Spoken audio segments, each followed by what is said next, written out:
Bismillahi, assalamualaikum warahmatullahi wabarakatuh.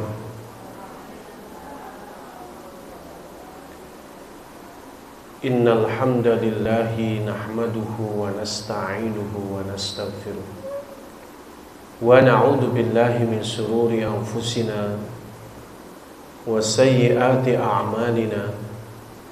May yahdihillahu fala mudilla lahu wa may yudlilhu fala hadiya lahu. Asyhadu an la ilaha illallah wahdahu la syarika lahu wa asyhadu anna Muhammadan abduhu wa rasuluh la nabiyya wa la rasula ba'da.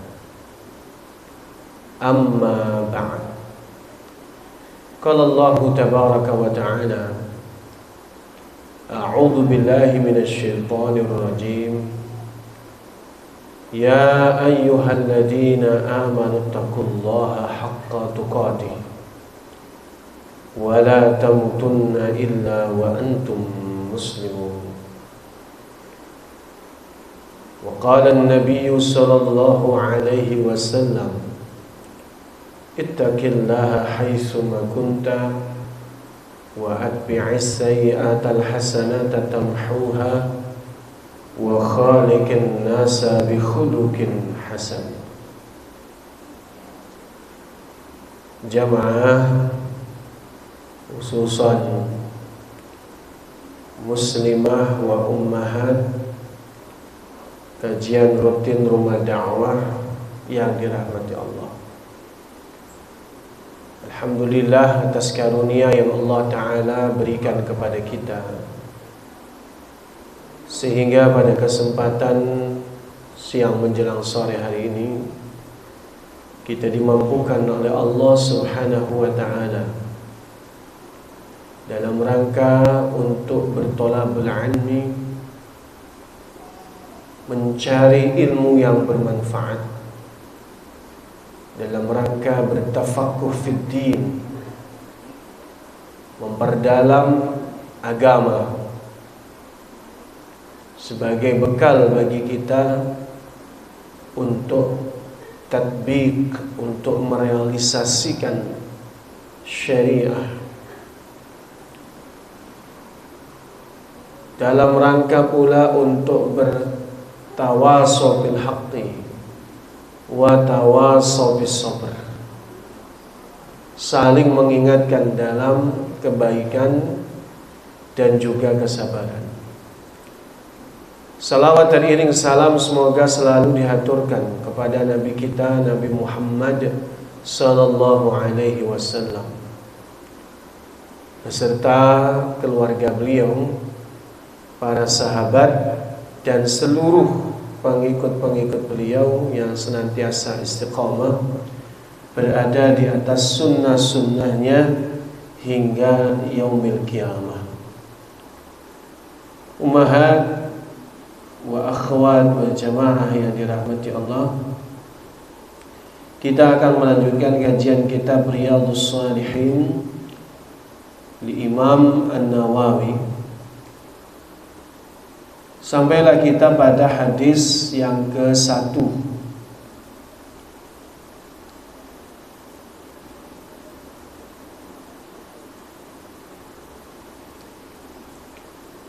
An Amiril Mu'minin Abi Hafsin Umar ibn al-Khattab ibn Nufail bin Abdul Uzza bin Riyah bin Qurt bin Razah bin Adi bin Lu'ay ibn Ghalib al-Quraisy al-Adawi. Hadis ini diriwayatkan dari Amirul Mukminin. Apa arti Amirul Mukminin? Pemimpinnya orang-orang beriman. Ini adalah panggilan kenegaraan yang dikehendaki oleh seorang khalifah yang kedua, yakni Umar ibn Khattab. Beliau lebih suka dipanggil bukan sebagai khalifah, karena khalifah artinya pengganti. Khalifatul Rasulillah, penggantinya Rasulullah. Maka beliau merasa tidak pantas kalau menjadi pengganti Rasulullah. Makanya beliau lebih suka dipanggil Amirul Mukminin. An Amirul Mukminin. Hadis ini diriwayatkan dari Amirul Mukminin Abi Hafsin. Dia adalah bapaknya Hafs. Hafsin, kata para ulama, merujuk pada putrinya yang bernama Hafsah. Artinya adalah bapaknya Hafsah. Atau juga disebutkan kata Hafs itu adalah seekor singa. Maka beliau punya kunyah Abi Hafs, yakni bapaknya singa. Tentu ini adalah merupakan julukan yang sifatnya adalah kiasan dari sosok figuritas dari seorang Umar bin Khattab yang memang terkenal pemberani. Nama asli beliau adalah Umar bin Al-Khattab. Umar bin Al-Khattab. Umar anaknya Al-Khattab bin Nufail, putranya Nufail bin Abdul Uzza, putranya Abdul Uzza bin Rayyah, putranya Rayyah bin Qurt, anaknya Qurt bin Razah, anaknya Razah bin Adi, anaknya Adi bin Lu'ay, anaknya Lu'ay ibn Ghalib Al-Quraisy, anaknya Ghalib dari suku Quraisy, dari salah satu kabilah yang namanya Al-Adawi, dari kabilah Adi. Panjang ya. Jadi kalau hadis itu kalau lengkapnya begitu Umar. Ini baru nasabnya Umar bin Khattab, belum perawi yang lain ya, insyaallah. Radhiyallahu anhu, semoga Allah meridhoinya. Qal, beliau berkata, sami'tu Rasulullah sallallahu alaihi wasallam yaqul, aku mendengar langsung, tidak ada perantara dari Rasulullah sallallahu alaihi wasallam, beliau bersabda, innamal a'malu binniyat wa innamal likulli imri'in ma nawa. Hanya saja amalan itu tergantung dengan niat. Wa innamal likulli imri'in ma nawa, dan hanya saja setiap orang akan diberikan ganjaran dengan sesuai apa yang diniatkan. Faman kanat hijratuhu ila Allah wa rasulih fa hijratuhu ila Allah wa rasulih. Maka barang siapa yang hijrahnya ia niatkan kepada Allah dan Rasulnya, maka dia berhak mendapatkan ganjaran hijrahnya pada Allah Subhanahu wa taala dan Rasulnya. Wa man kanat hijratuhu lid-dunya yusibuha aw imra'atin yunkihuha fa hijratuhu ila ma hajara ilaih. Dan barang siapa yang hijrahnya adalah untuk dunia yang ingin dia raih, atau perempuan wanita yang ingin dia nikahi, maka hijrahnya itu adalah kepada apa yang dia niatkan padanya. Muttafaqun ala sihhatih, hadis ini disepakati kesahihannya.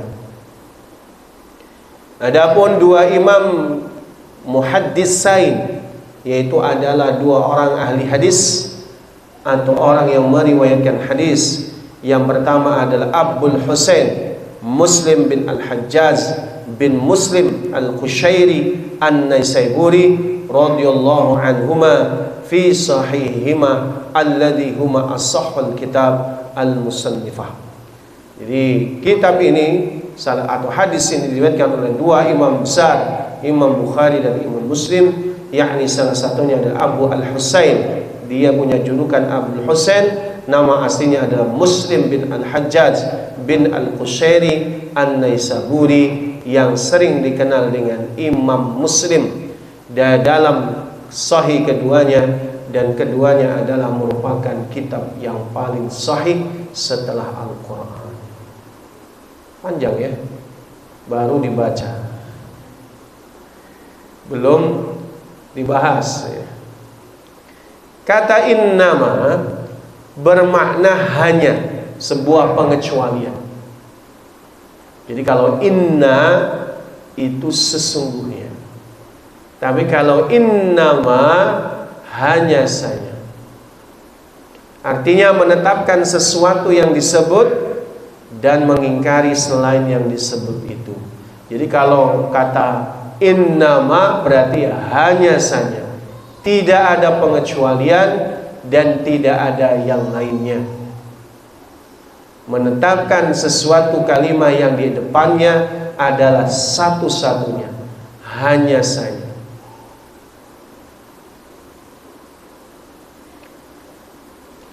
Ada perbedaan pendapat di antara ulama tentang maksud dari kalimat tersebut.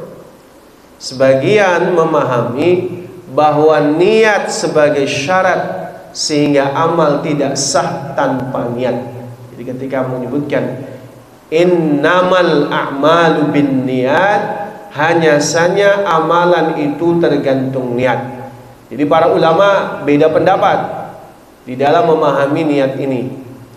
Yang pertama pendapatnya adalah bahwa niat sebagai syarat sah, sehingga amal tidak sah tanpa niat. Tapi ada sebagian yang lain bahwa mereka memahami niat itu sebagai penyempurna saja, sehingga amal itu akan sempurna apabila ada niat. Jadi ada perbedaan pendapat di antara ulama. Adapun al-a'mal artinya adalah amal perbuatan. Amal perbuatan hamba itu dibagi menjadi 3 kategori. Yang pertama adalah amal qalbiyah, yang kedua adalah amal nutqiyah. Yang ketiga ini adalah namanya amal jawarih. Apa itu amal qalbiyah? Amalan hati. Apa contohnya amalan hati? Ikhlas, itu amalan hati. Niat yang ikhlas itu amalan hati. Kemudian apa lagi? Sabar, syukur, takut, harap. Itu adalah amal qalbiyah, amalan hati. Maka oleh karenanya bahwa pembahasan ikhlas atau riyadhus shalihin nanti kita bahas banyak sekali berkaitan dengan amal qalbiyah. Kemudian yang kedua disebutnya amal nutqiyah. Apa nutqiyah? Amalan lisan. Nutqi, nutqun, an-nutqu, an-nutqiyah. Amal nutqiyah, amal lisan. Artinya apa? Amalan lisan itu amal yang dikerjakan oleh lisan kita. Contohnya 2 kalimat syahadah yang kita ucapkan. Kedua, ummahat belajar Al-Quran, membacanya. Membaca Al-Quran itu amal nutqiyah. Kemudian zikrullah itu juga amal nutqiyah. Apa lagi? Qaulul hasan, berkata yang baik, yang menyejukkan, yang membuat saudaranya bahagia, itu juga amal lisan.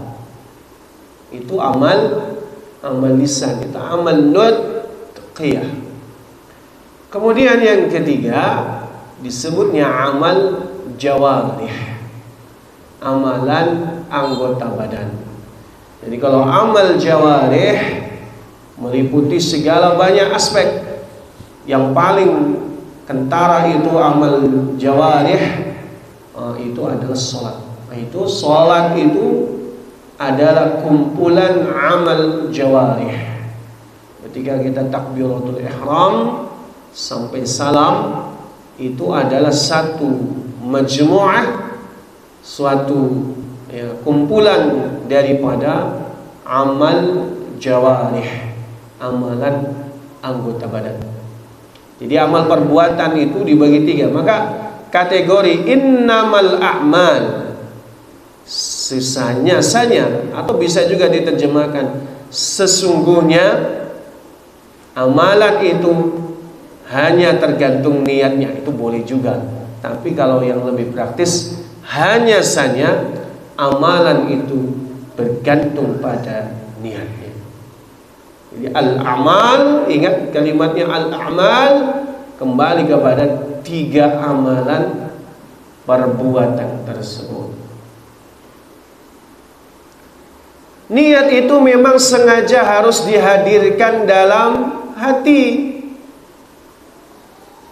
Niat ada di mana? Di dalam hati. Jadi yang namanya niat itu amalan hati. Makanya niat itu tergantung dari hatinya. Hadirkan dalam hati atau menguatkan sebuah keinginan atau motivasi yang sudah ada dengan lebih kuat lagi. Dan bukan disebut niat jika hanya terlintas di hati sesaat. Jadi kalau cuma kepengenan, pengen, tapi nggak ada kesengajaan untuk mau melakukannya dengan penuh motivasi dan usaha, maka itu belum niat namanya. Ummahat mau sholat tahajud, baru kepengen, belum niat. Kalau sudah niat, dia berupaya untuk bangun sholat tahajud dan mengerjakannya. Ummahat mau sedekah, belum dikatakan niat kalau belum menyengajanya dalam rangka mencari ridho Allah tabaraka wa ta'ala. Maka niat menurut arti katanya, maknanya adalah al-qasdu, menyengaja. Jadi kalau yang namanya niat itu menyengaja. Ummahat, kalau ummahat pergi ke sini menyengaja dalam rangka mencari ridha Allah, berarti sudah berniat yang baik.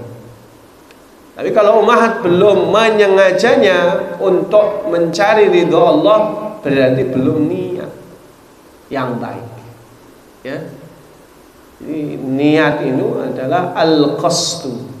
Sebagaimana salah satu kaidah bunyinya qasdus syai' muqtaranan bi fi'lih. Menyengaja dalam hati, menghadirkan motivasi di dalamnya ketika hendak melaksanakan pekerjaan, kemudian dibarengi dengan perbuatan itu.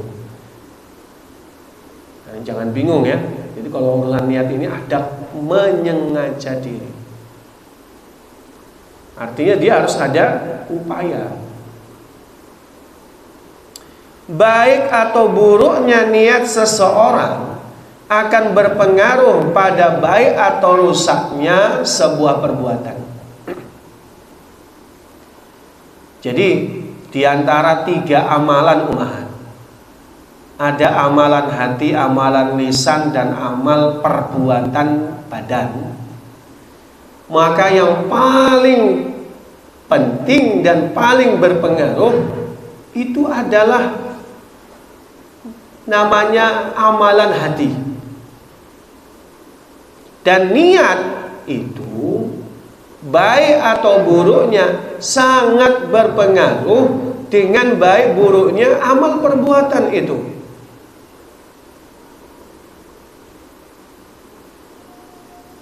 Pertama, kalau seseorang itu sudah niat ikhlas mencari ridha Allah, maka dia husulul ajri, yakni mendapatkan pahala. Itu contoh ya. Jadi kalau orang itu niatnya benar mencari ridha Allah tabaraka wa ta'ala, maka amalan perbuatannya, badaniahnya itu diterima dan diberi pahala oleh Allah Ta'ala. Tapi kalau orang yang buruk niatnya tidak dalam rangka mencari ridha Allah, maka amalannya haba'an mansyura, mardud, tertolak. Haba'an mansyura, seperti debu yang berterbangan. Nah, ketika Allah Ta'ala berfirman, la in asyrakta la yahbatanna a'maluka wa la takunanna minal khasirin. Kalau sekiranya kamu menyekutukan Allah, tidak ikhlas mencari ridha Allah tabaraka wa ta'ala, maka sungguh-sungguh akan menjadi hilang semua amal perbuatanmu dan kamu benar-benar termasuk golongan yang merugi. Jadi kalau kita itu tidak ikhlas niatnya dalam melakukan sebuah perbuatan, maka perbuatan itu menguap menjadi perbuatan yang sia-sia, tidak diterima dan tidak diberi pahala oleh Allah Ta'ala. Sama kalau kita hadir di majelis ini tidak ikhlas mencari ridha Allah, hadirnya kita itu tidak diterima dan tidak diberi pahala. Maka perlu kita setiap amal perbuatan hadirkan niat di dalam hati kita. Menghadirkan niat di hati atau memotivasi sesuatu yang akan dilakukan untuk memperoleh pahala harus terwujud dalam batin seseorang untuk membedakan antara kebiasaan atau adat dengan pekerjaan yang ditujukan kepada Allah.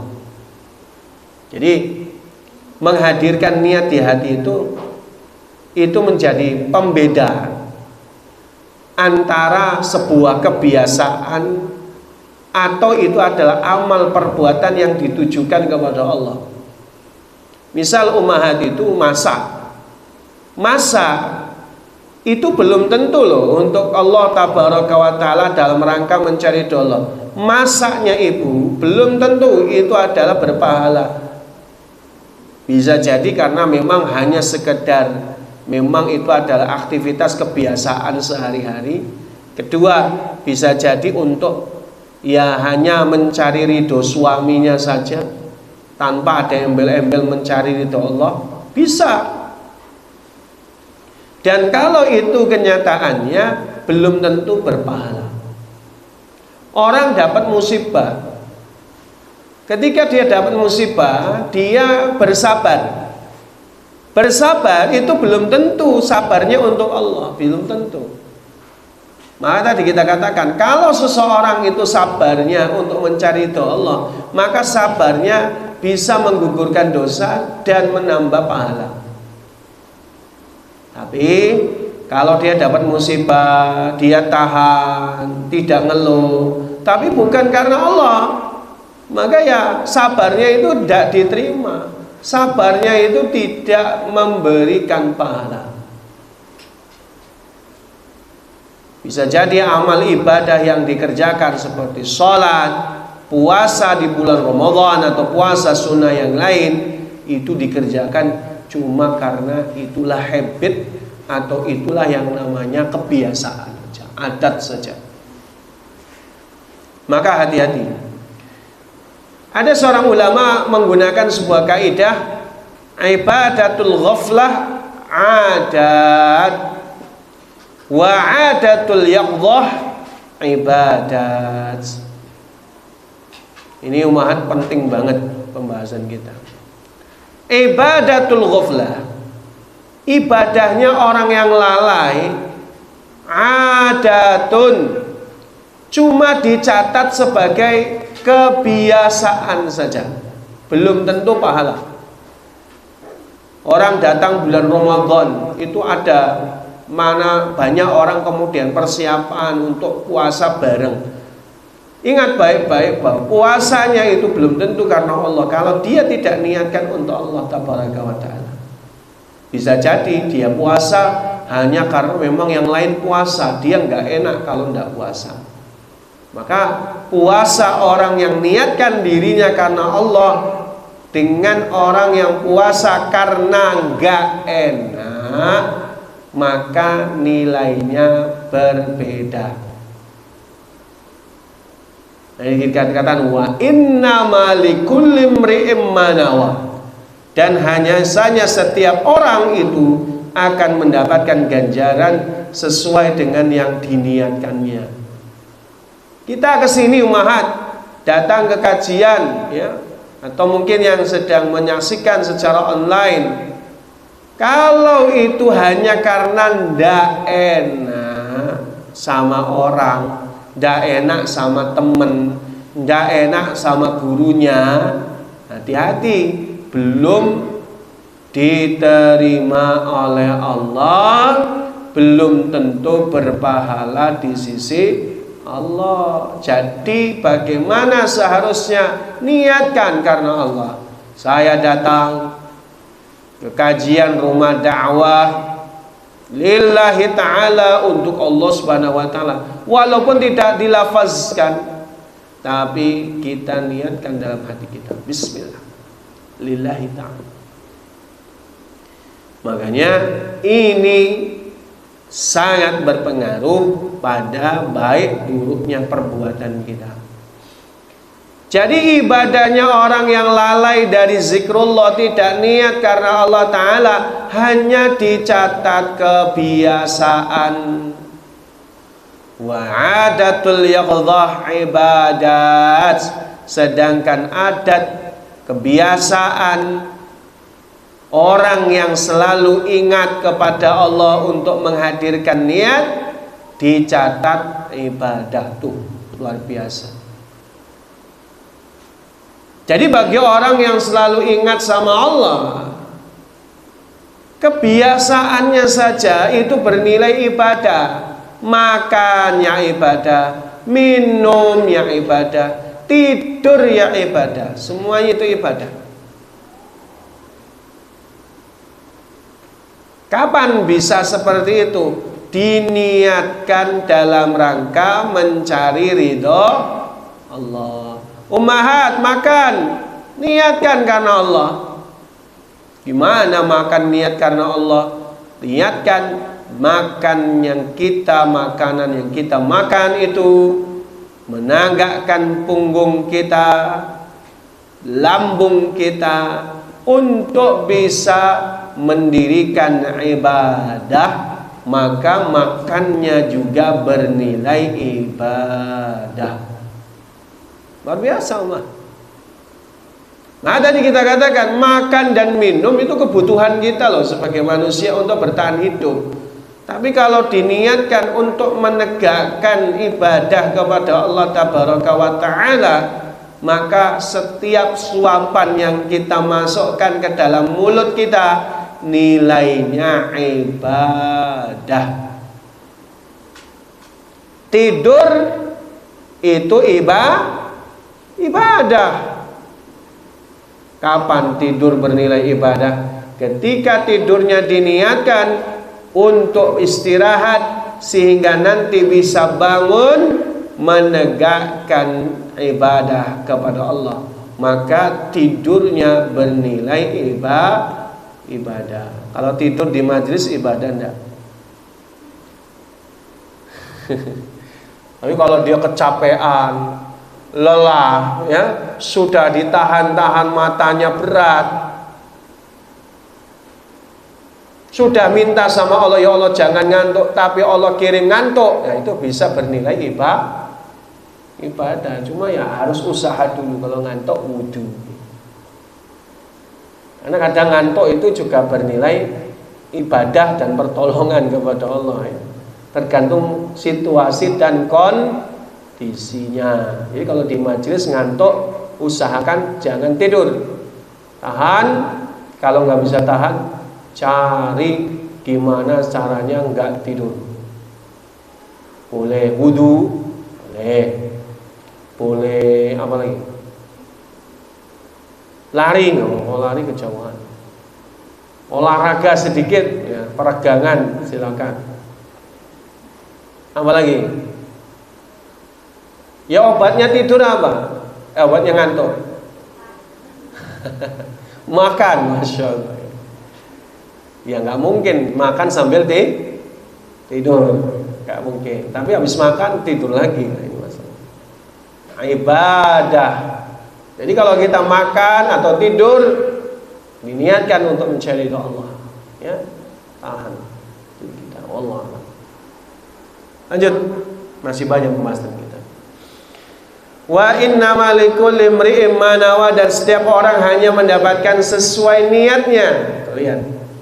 Artinya apa? Semua amal kebajikan, baik yang lahiriah, yang dia jiwa, amalan hati maupun lisan, tergantung dari yang diniatkannya. Dan ia mendapatkan pahala dari Allah jika memang diniatkan untuk Allah. Kalimatnya gitu. Jika diniatkan untuk Allah, maka dia dapat pahala. Semakin banyak niat akan sesuatu karena Allah, maka semakin banyak pula ganjarannya di sisi Allah. Maka kita tahu bahwa amalan itu yang paling penting adalah ikhlas karena Allah. Wah, banyak sekali kalau berbicara perkataan ulama. Jadi amalan yang paling a'zamul a'mal itu adalah ikhlas. Bahkan ada ulama mengatakan bahwa amalan ikhlas itu lebih utama daripada amalan itu sendiri. Misal orang pergi haji. Pergi haji itu amalan yang besar, tapi lebih besar lagi adalah ikhlas. Kenapa? Karena orang yang melaksanakan ibadah haji tidak ikhlas, ya percuma. Kata Imam Ibnu Mubarak itu bunyinya, rubba kabirin tusaghiruhun niyah. Berapa banyak amalan-amalan besar itu menjadi sia-sia dan kecil nilainya gara-gara niat. Jadi kalau orang melakukan amalan hebat, amalan besar, pahalanya luar biasa, tapi kalau dia tidak ikhlas, ya percuma. Umahat itu ada pada satu amalan yang utama. Nabi pernah bersabda, khairukum man ta'allamal Qur'ana wa 'alama. Sebaik-baik kalian adalah yang belajar dan mengajarkan Al-Quran. Tapi kalau tidak ikhlas, itu sia-sia.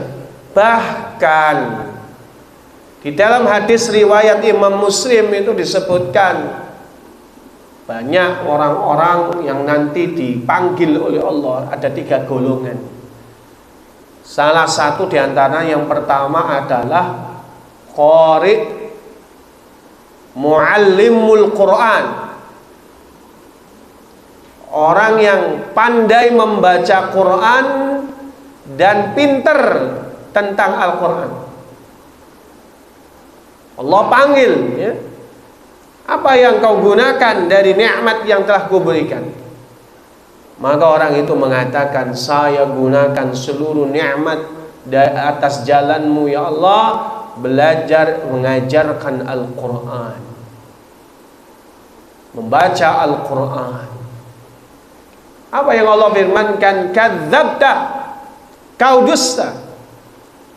Bukankah kau baca Al-Quran supaya orang memujimu, bacaanmu baik sehingga kau disebut qari? Atau kau ajarkan Al-Quran supaya kau disebut alim dan kau sudah dapatkan di dunia. Kau dipanggil qari, kau dipanggil ulama, kau dipanggil ustazah, ustaz. Maka kemudian Allah perintahkan kepada malaikat untuk menyeret wajahnya, bahkan dalam riwayat menyeret hidungnya sampai ke neraka. Jadi berat itu. Jadi amalan yang besar, yang lebih besar lagi adalah niat ikhlas karena Allah Subhanahu wa ta'ala. Jadi tidak bisa kita meremehkan ikhlas ini. Maka tuntunan niat atas amal wajib hukumnya ikhlas karena Allah Ta'ala. Wajib.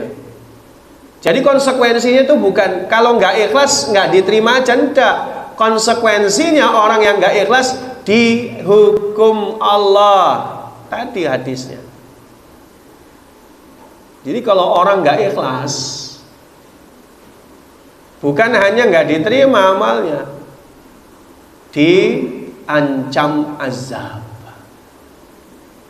Orang yang menuntut ilmu tidak ikhlas mencari ridha Allah, maka ancamannya juga neraka.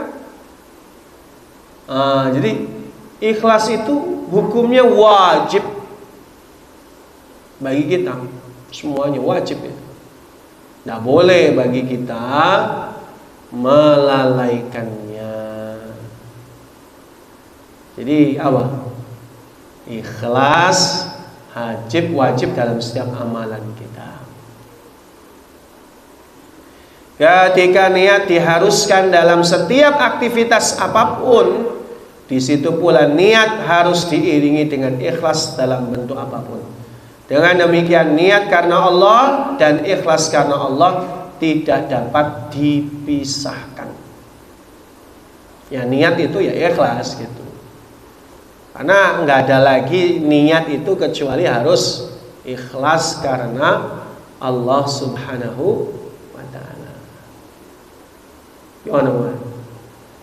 Makanya Imam Asy-Syafi'i rahimahullah itu kalau mau melakukan sesuatu beliau anjurkan bertanya 3 hal. Madza ta'mal? Wa limadza ta'mal? Wa liman taf'al? Atau ta'mal. Jadi kita kalau sebelum melakukan suatu amalan hendaknya muhasabah, evaluasi, mempertanyakan diri kita. Yang pertama, madza ta'mal? Apa yang sedang kau kerjakan? Kalau kita mau sholat ya kita jawab, saya mau sholat. Pertanyaan yang kedua, limadza ta'mal? Kenapa kau kerjakan? Kita bisa jawab, karena diperintahkan oleh Allah Tabaraka wa ta'ala. Ini hukumnya wajib, sholat wajib soalnya. Terus pertanyaan yang ketiga, liman ta'mal? Untuk siapa? Dijawab gimana? Untuk Allah, mencari keridhaan Allah. Itu ya. Kalau ketiganya nggak bisa dijawab, bukan amalannya ditinggalkan, tapi kata Imam Asy-Syafi'i diperbaharui, dijawab. Kalau memang tidak bisa jawab, cari jawabannya. Kalau memang jawabannya jelek, dibenerin. Kalau salah jawabannya, itu setidaknya akan mengingatkan kita supaya bahwa amalan yang kita kerjakan harus ikhlas. Jadi karena beratnya amalan ini, ya, sehingga para ulama mengatakan bahwa tidak ada amalan yang paling berat kecuali memastikan niat karena Allah, ikhlas karena Allah. Itu amalan yang paling berat. Bagi ulama saja begitu. Maka oleh karenanya ya kita harus benar-benar ya, benar-benar concern, benar-benar serius untuk memastikan karena Allah Subhanahu wa ta'ala.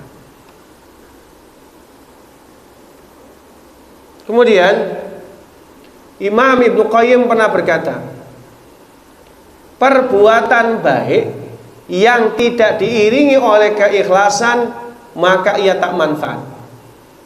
Seperti seorang pengelana yang berbekal air minum lalu berjalan jauh dengan rasa letih dan penat, namun tidak bermanfaat akhirnya. Ini itu tamsilnya, perbandingannya, permisalannya cukup luar biasa ini. Pengelana itu orang yang mereka harus keluar dari kampungnya, keluar dari rumahnya. Ini namanya pengelana ya. Berat meninggalkan rumah itu berat. Jujur itu berat sekali. Kalau meninggalkan rumah sehari, 2 hari masih tahan, 3 hari masih tahan. Tapi kalau sudah berpuluh hari, nanti akan terasa namanya homesick namanya. Kangen rumah, sampai sakit rumah. Homesick ya, sakit rumah. Maknanya kerinduan yang menyebabkan perasaan tertekan karena rindu kampung halaman. Sehingga apa? Sehingga mengingat-ingatnya terus sampai lupa kebahagiaan. Nah itu.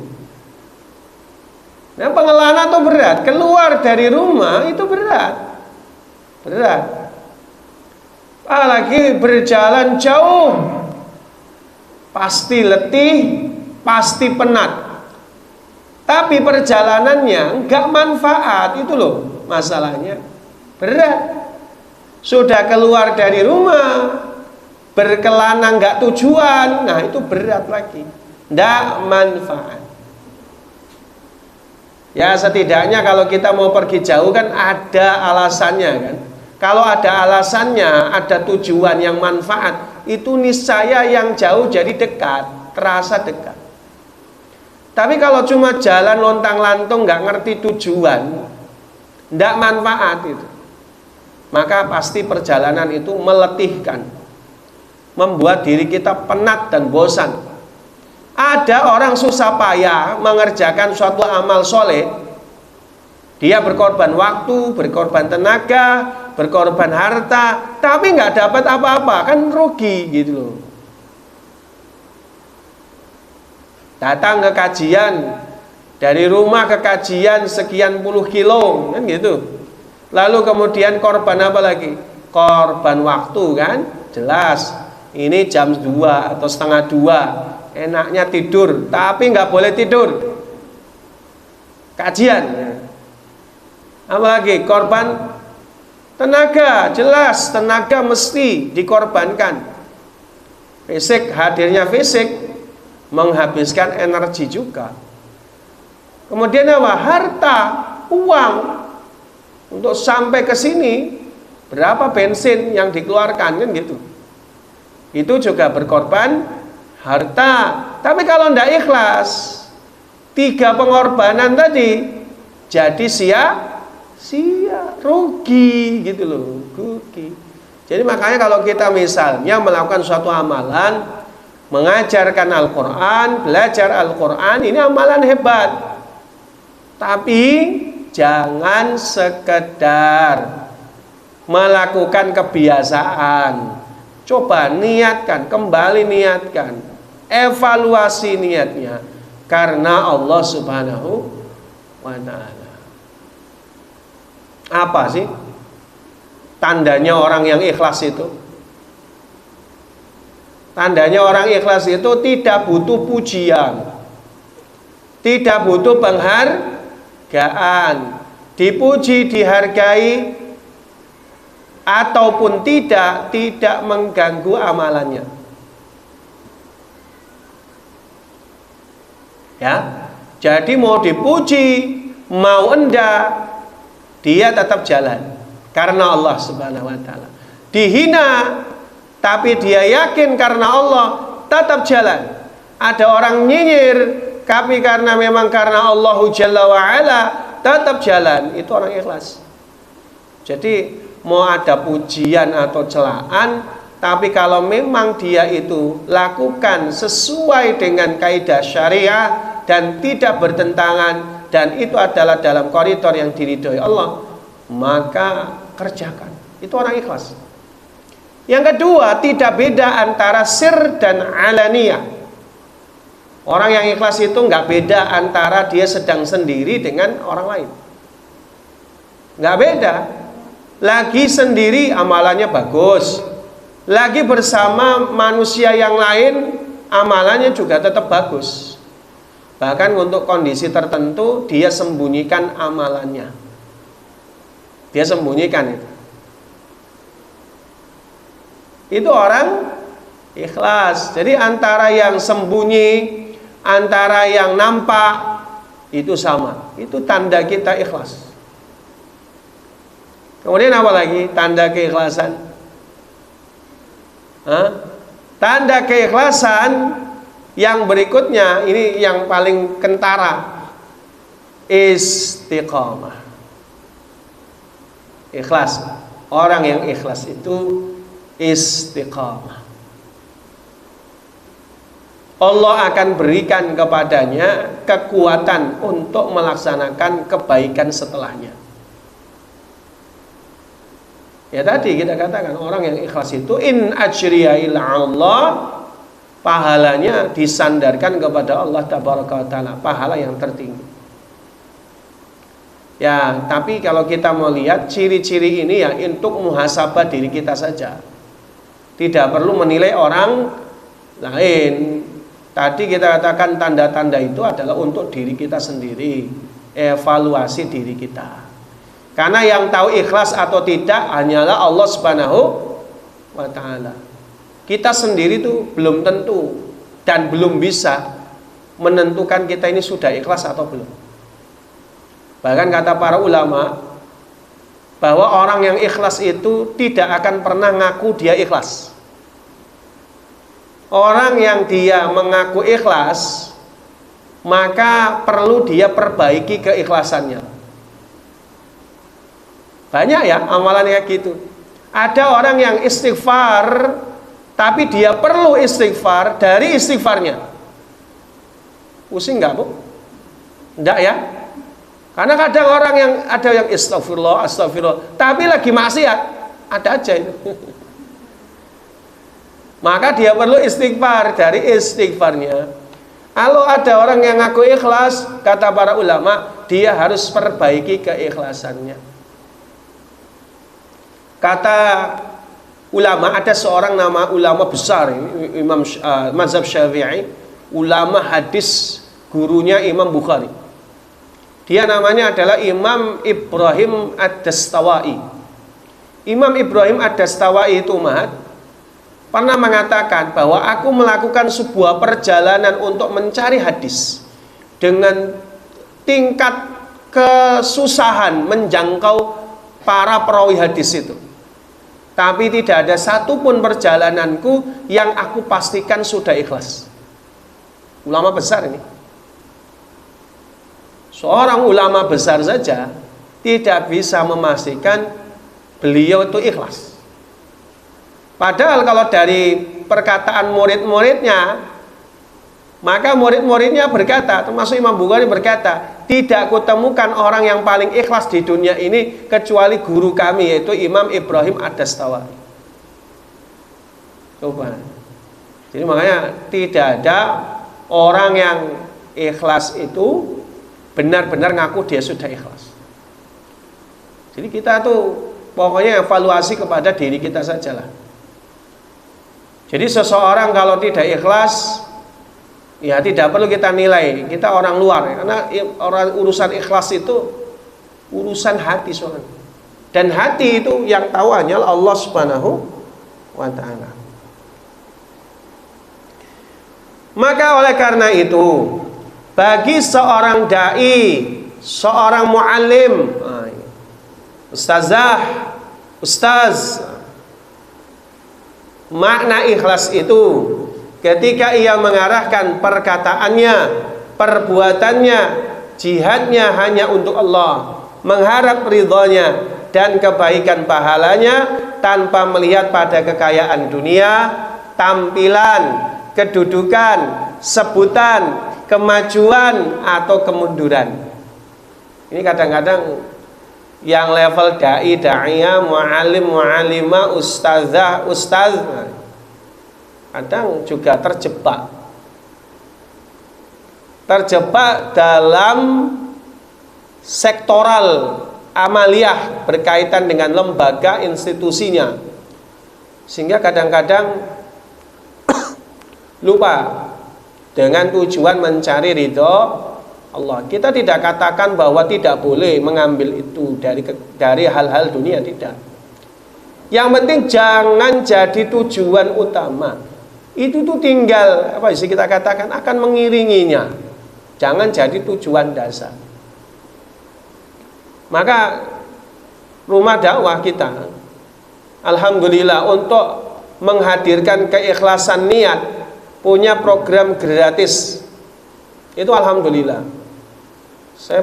Kita perlu apresiasi itu pada pengurus semuanya, bahwa kita punya program gratis. Ada yang berbayar, tapi juga ada yang digratiskan. Itu untuk apa? Untuk semata-mata menjaga keikhlasan, biar tidak hanya profit minded, ya. Apa istilahnya dalam bisnis itu? Jadi pikirannya hanya profit, gitu loh. Jadi maka kita semua pengurus semuanya bismillah gitu, karena Allah. Jadi bukan hanya profit. Profit itu akan mengikuti, karena Allah Subhanahu wa ta'ala. Kita kalau ngurusi umat, Allah Ta'ala berikan insyaallah, tidak perlu takut, ya, tidak perlu takut. Maka prinsip kita juga dalam rumah dakwah itu memberikan pengetahuan seluas-luasnya. Nah, kita apresiasi semua itu, ya, Masya Allah. Bagaimana kita mencerdaskan umat dengan sebenar-benarnya, sebaik-baiknya, semaksimal kesanggupannya, Masya Allah. Jadi kalau orang yang ikhlas itu dedikasinya juga beda. Dedikasi itu berkaitan dengan komitmen, ya, komitmen, kesungguhan untuk meraih sebuah tujuan, dan di situ dia arahkan dalam rangka mencari ridho Allah Ta'ala. Jadi kita sebagai seorang dai, mu'alim atau siapapun, ya, jangan memikirkan bahwa harus maju berkaitan dengan profit, harus maju, tidak boleh mundur dengan cara yang tidak sehat. Tapi kalau cara sehat ya boleh, pengen maju kok, masa nggak boleh? Bikin terobosan, bikin jaringan, ataupun bikin yang komunikatif, sinergis dengan yang lain, itu bagus untuk kemajuan.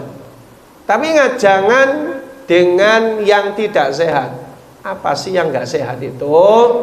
Mengangkat diri sendiri, menjatuhkan orang lain, tidak boleh, ya. Jangan seperti itu, ya. Ya, siapapun yang mendengar ini, bahwa jangan sampai kita itu malah bangga saudara kita hancur, jangan, nggak boleh. Kita mengelola umat bareng-bareng, ayo bismillah, lillahi ta'ala, maju mundur karena Allah Ta'ala. Kita jauh usah mikirin bagaimana harus ini, harus itu, tapi akhirnya melakukan sesuatu yang tidak diperkenankan dalam syariat atau melanggar adab dan akhlak. Na'udzubillah. Kita harus tetap konsekuen dan konsisten pada jalan kebenaran, ikhlas karena Allah, jalani. Ya, kita tinggal jalan. Kita ini semuanya pekerja Allah. Kita ini pegawainya Allah semua. Jadi kalau kita di jalan Allah itu, Allah akan mudahkan jalannya biiznillah. Nah, selama kita baik, insyaallah, ya. Maka arahkan perkataan kita, perbuatan kita, jihad kita, kesungguhan kita untuk Allah, mengharap ridho Allah dan kebaikan pahalanya. Ya, sisanya hasil dan yang lainnya serahkan saja sama Allah Ta'ala. Hadis kedua,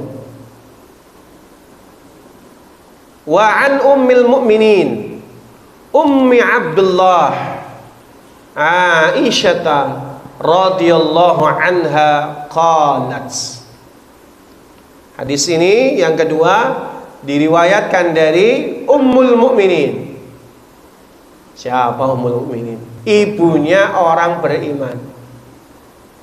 Kalau orang ya lain, misalnya orang kita disebutnya ibu negara. Nah itu. Kalau Indonesia kita di pemerintah namanya ibu negara. Kalau di luar misalnya Amerika disebutnya first lady. Nah, tapi kalau dalam Islam ya itu namanya Ummul Mukminin, ibunya orang-orang beriman, artinya istri Rasulullah sallallahu alaihi wasallam. Ini gelar beliau ya. Adapun julukannya disebut Ummu Abdillah. Apa Ummu Abdillah? Ibunya Abdullah. Memang Ibunda Aisyah punya anak namanya Abdullah.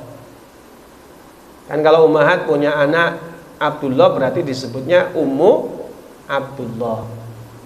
Ummu Abdillah. Nah, sebutan Ummu Abdillah ini juga julukan yang melekat kepada Ibunda Aisyah karena memang Abdullah bin Zubair itu adalah keponakan beliau yang dari kecil diurus oleh Ibunda Aisyah. Makanya orang menyebutnya Ummu Abdillah. Aisyah radhiyallahu anha, Ibunda Aisyah radhiyallahu taala anha qalat, beliau berkata, qala Rasulullah sallallahu alaihi wasallam, telah bersabda Rasulullah sallallahu alaihi wasallam, yaghzu jaisal Ka'bah fa idza kanu bi baida minal ardi yakhsifu bi awalihim wa akhirihim. Qalat qultu ya Rasulullah kaifa yakhsifu bi awalihim wa akhirihim wa fihim aswaqihim wa fihim aswaquhum wa man laysa minhum. Qala yakhsafu bi awalihim wa akhirihim summa yub'asuna ala niyatihim. Ibunda Aisyah radhiyallahu taala anha mengatakan, ada sepasukan tentara yang hendak memerangi menghancurkan Ka'bah. Ini dinisbatkan pada pasukan gajah. Kemudian setelah mereka berada di suatu padang dari tanah lapang, lalu dibenamkan dalam tanah tadi dengan yang pertama sampai yang terakhir dari mereka semuanya. Karena Ka'bah ini dijaga Allah ya. Jadi siapa yang menyerang Ka'bah, memerangi Ka'bah, maka di sana Allah akan hancurkan, termasuk pasukan gajah tadi. Tapi dalam kasus ini, kalau ada yang menyerang Ka'bah, mereka dibenamkan dalam tanah. Berarti dibenamkan itu dimasukkan dalam tanah, dibenamkan seperti korun ya, di balik tanahnya, atau mungkin juga amblas longsor, bisa jadi begitu, atau mungkin juga likuifaksi, bisa saja. Dibenamkan dari yang pertama sampai yang terakhir, mereka semua dibenamkan dan masuk ke dalam perut bumi. Maka Ibunda Aisyah bertanya, saya berkata, ya Rasulullah, bagaimana semuanya dibenamkan dari yang pertama sampai yang terakhir, sedangkan di antara mereka itu ada ahli pasaran. Ahli pasaran maksudnya pedagang ya. Serta ada pula orang yang tidak termasuk golongan mereka yang menyerang gitu. Kalau digeneralisir semuanya dihukum atau dibenamkan ke dalam bumi, bagaimana? Mereka tidak berniat ikut menggempur Ka'bah gitu. Maka Rasulullah menjawab, ya, semuanya dibenamkan dari yang pertama sampai yang terakhir. Kemudian nantinya mereka itu akan dibahas, dibangkitkan dari masing-masing kuburnya sesuai dengan niat-niatnya sendiri, untuk diterapi dosa atau tidaknya. Hadis ini disepakati oleh Imam Muhaddisaini muttafaqun alaih, yakni Imam Bukhari dan Imam Muslim, tapi lafaz di atas adalah menurut Imam Al-Bukhari. Jadi hadis kedua ini ini berkaitan dengan mungkin banyak pertanyaan di antara kita ya. Jadi ketika ada suatu negeri itu memang diberikan hukuman seperti mungkin yang terakhir di Palu gitu ya. Mungkin juga tsunami yang ada di sekitar Lampung biar nggak jauh-jauh ya. Jadi bisa karena memang ada nampak jelas perbuatan dosa, kerusakan dan perzinahan. Lalu kemudian Allah hukum dengan adanya tsunami. Tetapi yang terdampak tsunami ini bukan hanya yang ahli maksiat saja, tetapi ada di antara mereka yang juga orang-orang soleh gitu. Mereka kena dampaknya. Bisa jadi juga meninggal dunia karena tsunami tersebut. Maka kondisi demikian itu bisa berlaku bagi mereka. Statusnya tergantung kondisi mereka pada saat itu. Nah, kalau tadi bahasanya adalah menyerang Ka'bah, ini kan ada orang yang datang ke Mekah. Ada yang memang mereka mau menyerang Ka'bah, tapi juga ada yang pedagang. Cuma dalam satu padang pasir yang sama, karena memang di teritorial yang sama, kemudian semuanya tetap dibenamkan ke bumi.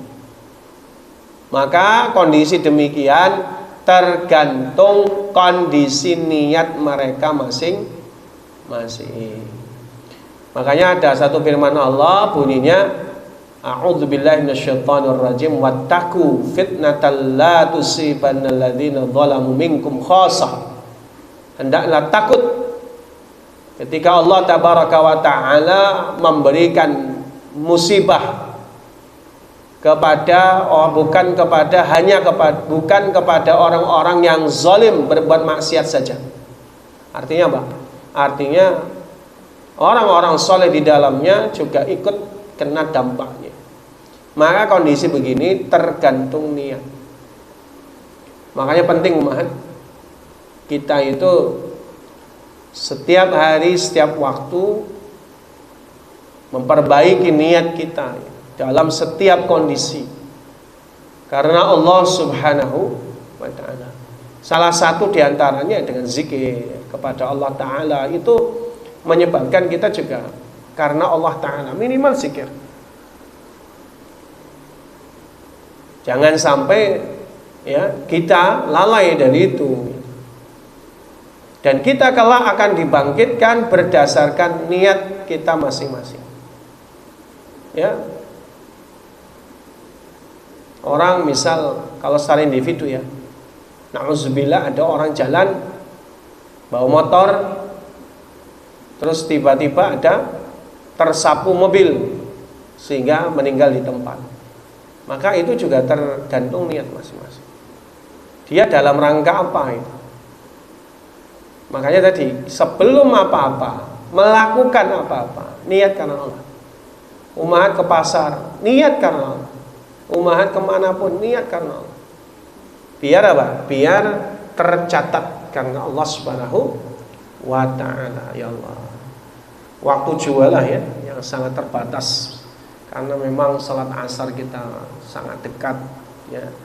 Jadi kita cukupkan sampai di sini. Di hadis yang kedua, kita semua dibangkitkan tergantung niat kita masing-masing. Jadi niat ini menjadi pokok yang penting bagi kita, dan mari kita selalu perbaiki niat kita. Wallahu a'lam bishawab.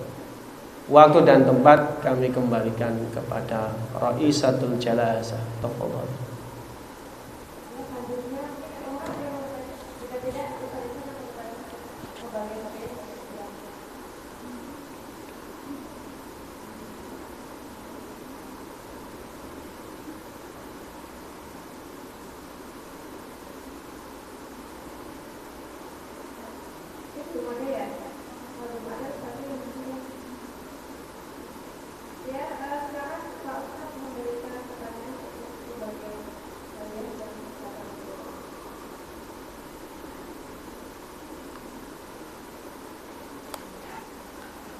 3 pertanyaannya. Ada hadiahnya 4. Hadiah yang besar ada? Ada. Yang besar, yang sulit maksudnya. Pertanyaan mudah.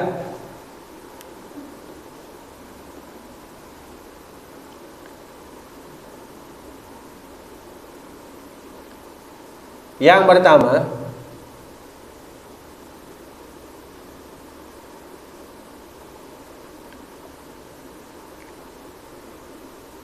kenapa Umar bin Khattab disebut Abu Hafsin?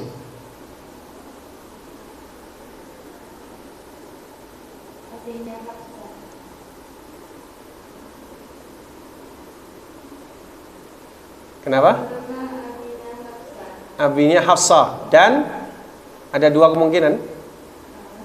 Satu lagi.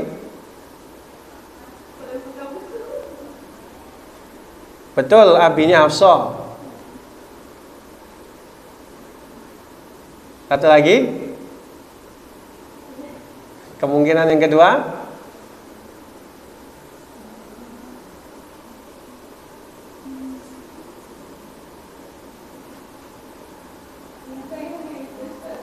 Hanya itu. Ya, boleh. Alhamdulillah. Pertanyaan yang kedua.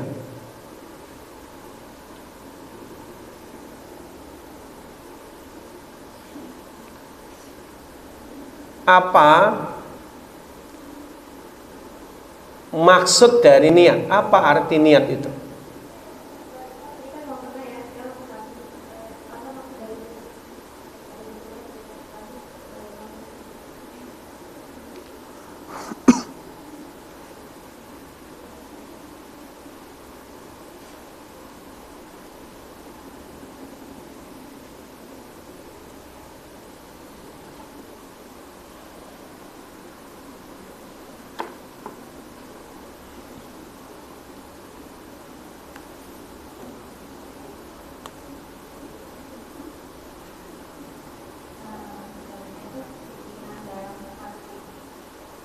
Keinginan. Keinginan.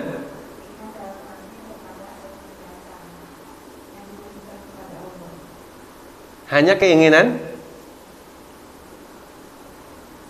Tadi kan kita sampaikan niat beda dengan keinginan. Keinginan belum tentu nih niat. Dikit lagi, Dikit lagi.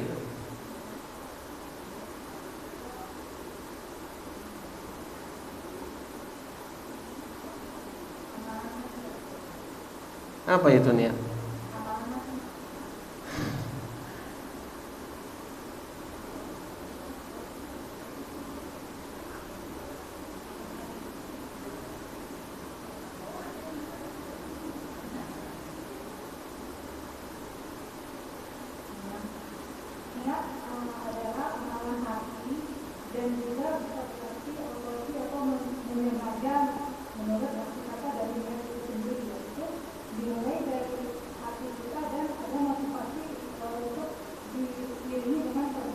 Masya Allah.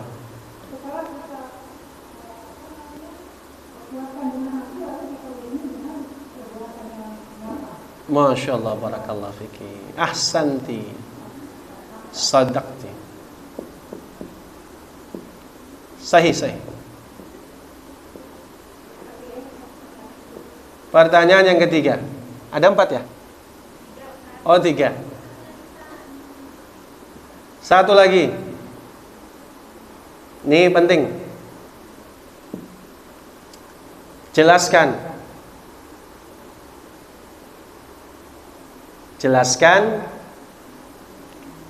kelak kita dibangkitkan berdasarkan niat masing-masing.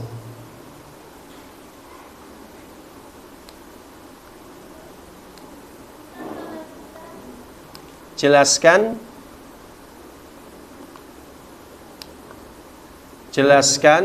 makna kelak kita dibangkitkan. Apa? Jelaskan makna kalimat, makna dari kalimat kelak kita dibangkitkan berdasarkan niat masing-masing.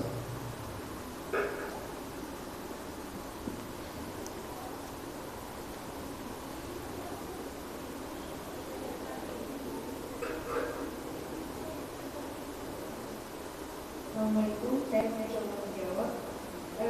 Karena setiap perbuatan itu harus diniatkan, sehingga tadi pertanyaan Pak Ustadz kan terkait setiap orang dibangkitkan berdasarkan niatnya masing-masing. Jadi kalau suatu perbuatan diiringi dengan niat karena Allah, mudah-mudahan juga nanti kita akan dibangkitkan dengan niat yang baik sesuai dengan apa yang kita niatkan. Jadi Pak Ustadz.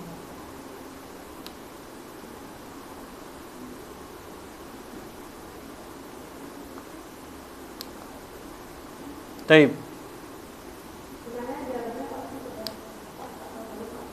Tes. Taib. Nah, boleh. Sedikit lagi sebenarnya, tapi nggak apa-apa. Kalau selesai. Sekedar tambahan Pak Ustadz. Ya, silakan. Setiap orang hanya akan mendapatkan sesuai niatnya masing-masing. Nah. Dan kelak dibangkitkan berdasarkan niat masing-masing. Ya sebenarnya jelaskannya dengan cerita nggak apa-apa.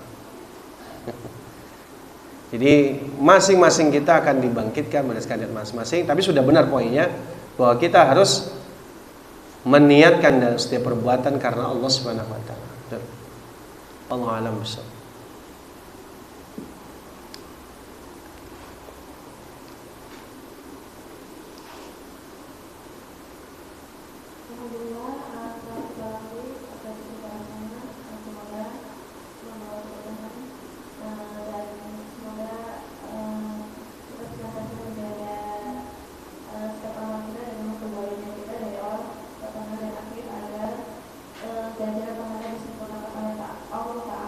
Dan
Pak, Umi, kali lewat.